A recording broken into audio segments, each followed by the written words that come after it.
Did any of your training really prepare you for what you saw when you went in? What kind of training did you have, and did they tell you what you were getting into?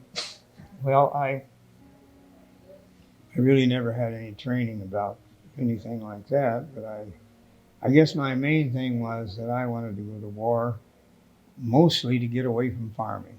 We made the invasion of Okinawa, as I say, on Easter morning, 1945. And then I went back 70 years later and I seen where the enemy was in tunnels.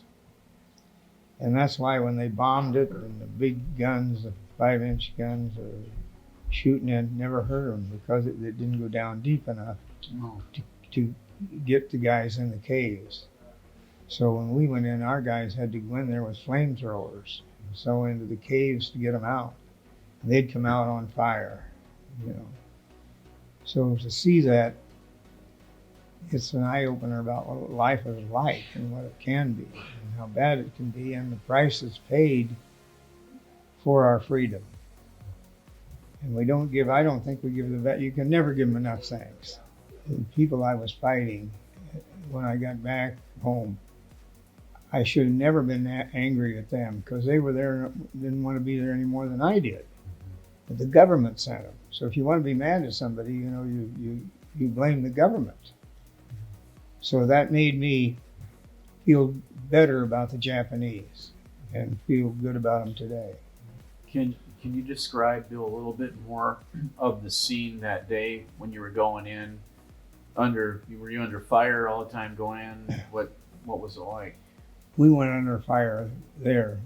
There was in other places, but this place, they were back in tunnels. So they let us get in. So when we landed, it seemed very nice, no problem. But when we got in about a couple hundred yards, they come out of these caves and they're just mowing our people down. Well, so they let them land so they could. Oh yeah, come after they let us get in there because God, we thought this is nice, this is an easy deal.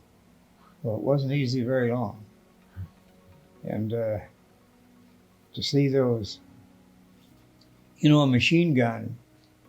When you fire a machine gun, it goes up. Well, if you want to kill people, they turn them sideways, and this way they can mow them down.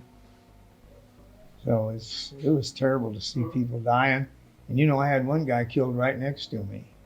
I went to talk to him and he was dead. Okinawa was only 300 miles from the mainland. And so that's when the suicide planes and kamikazes come in because they wanted to stop us there. They knew that it was all over. So they threw everything at us, suicide planes, the kamikazes and everything, to try to stop us. How soon after you guys first hit the beach did the kamikaze attacks start? Right away. Yeah. Yeah. I'll tell you can't believe how devastating war is unless you're there.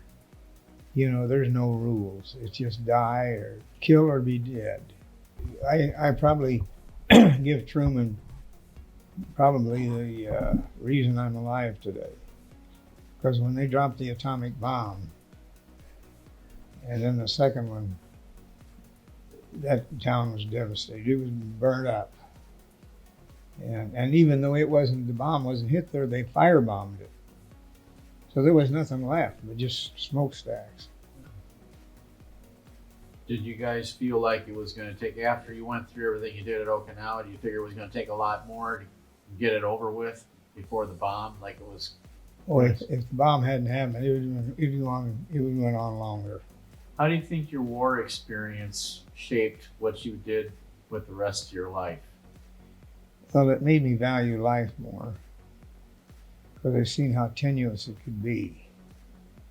So I felt, that you better live every day like it's your last because you don't know how long you have. So you can't depend on tomorrow. You got to live today.